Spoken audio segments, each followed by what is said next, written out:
Okay, so this is Derek for Mass Communications. I'm here with a firefighter, and today we're going to be talking about stress, um, stressful situations that the firefighter has gone through, or maybe that he's seen throughout his career. So yeah, we'll just start out with a couple questions. How long have you been a firefighter? Just over 20 years. And you're a firefighter paramedic, correct? Correct. Okay, perfect. So you not only do you go to fires, but you also help people when they're Sick, sick and injured, injured and whatever. yeah need some help, right? So because of that, and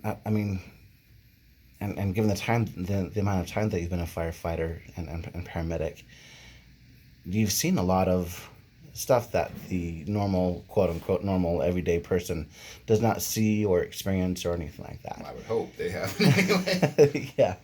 So and that's got to really affect your psyche, and maybe not you personally or anything like that, but I know Oh that. no, I would for Um, sure say nobody has a career in this and doesn't leave different than they started.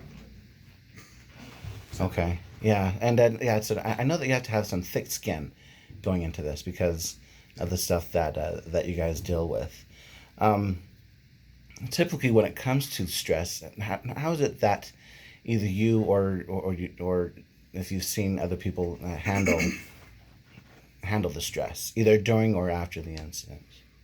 Fire in the last 10, 15 years or so has made a real push toward de escalating people after things like that critical incident stress debriefings, Okay.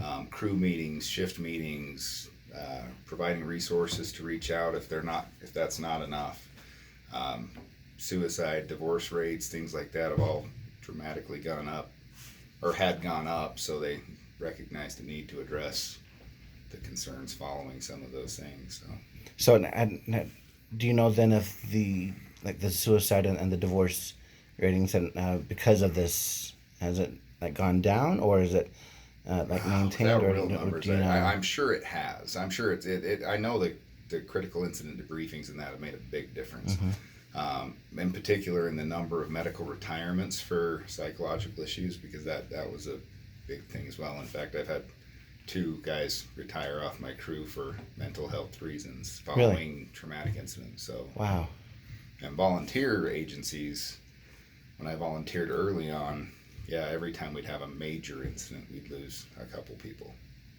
So, Just because of the stress on handling yep. And that then they incident. recognize in themselves that that's not a position they want to be in again. Mm. So, So I guess it's what you're saying basically is not it's not for everyone, oh no, it's right? definitely not. And um, even career guys can they can work for 10 years and they'll just have one call that just is that notch that puts them over. really? In fact, the last one that did medical out for psychological issues, he was over 10 years in that city. So, Wow. yeah, So it just I guess it depends on the call and how the person how you handles it. process it. And there's a cap sometimes. You may not even know you have one, but you hit it and you're just, that's it for me. Right. I'm not, the one guy, he was only at 5 years, but he had a month of like six just horrible calls. And he's like, I'm not responding to another one again. Walked out and he never came back. Just like that. Just like that. Wow. Wow. So if that's the case, and how does that affect the crew, right? Because you have to have a crew to be able to, an effective crew and to be able to handle the call. So Yeah.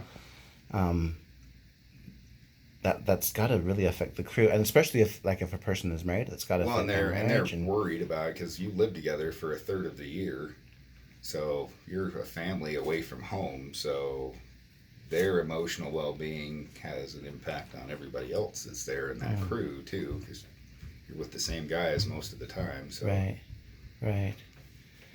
Wow.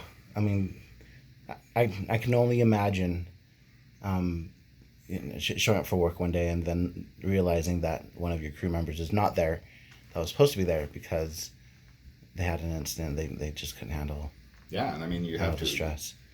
you understand why, because like I said, you know what that situation was like, and you might process it differently, but can definitely understand somebody not wanting to do that again. Right. Yeah. Yeah. Definitely. I would speculate that divorce rates are directly tied for public safety are directly tied to being in those situations so frequently. Yeah. And I wish I could like you. I wish I could remember the numbers. I do know that the numbers were on the incline, but now that like mental health, I guess, is becoming more of an accepted subject to talk about, more accepted to say, hey, if you need some help, that's okay to go ahead and get out some help or get some help. I I would suspect that those numbers would either start to plateau or start to decline. I would safely say that they have at minimum stabilized, if not declined. Mm-hmm. It's only been the last few years that mental health was a recognized medical retirement from public safety. They Really? fought that and fought that and fought that to Mm-hmm. not let that be. So that was a big step forward to. So you can retire because of Yeah, you can mental actually have health. a medical retirement for mental health, Wow. which is huge because Yeah. there are guys that probably forced themselves in this industry far longer than they should have, Right. because that wasn't an option. Well, and I do know that in old school days, right, the common mentality back then was that, hey, if you can't handle it, then go do something else. Just Exactly. yeah, And just there was go no, we're going to go back and talk this out afterwards. Right. It's like, okay, we're done with that. Man up and let's go. Wow. kind of thing. So Wow. So I have noticed that when I first walked in, I noticed that you guys were out there playing cornhole.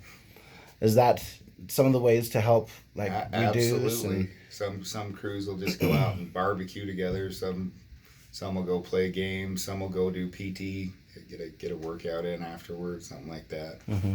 But And you guys do have a trigger out there, and I know that you guys also go play pickleball every once in a while. So, yeah, not pickle, but yeah. oh, They do. you're not into that.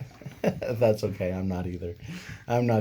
But it's good to know though that you guys are spending some good time together, so that you feel comfortable, like you said, and as a family. And even if you're not discussing what happened, or yeah, just that time doing stuff together with everybody that knows what you just did is kind of a de-escalation in itself. Right. And it gives, part of the critical stress process they tell you to the crews is to, that's your time to be watching each other, see if somebody's just not quite seeming where they should be after something like that. So Nice. That's good. And at these critical incident like stress debriefs, is a therapist invited to those? yeah, they usually have it's a team that does it, that Okay. comes in from outside. If they do the official one, which if it's a major incident, they generally do, they'll Okay. bring a team from outside that has actually trained professionals. That's what they do all the time. In fact, my former department had members that were on that team because just it's a little more Like understanding. peer support. Yeah. Okay. Yeah. Perfect.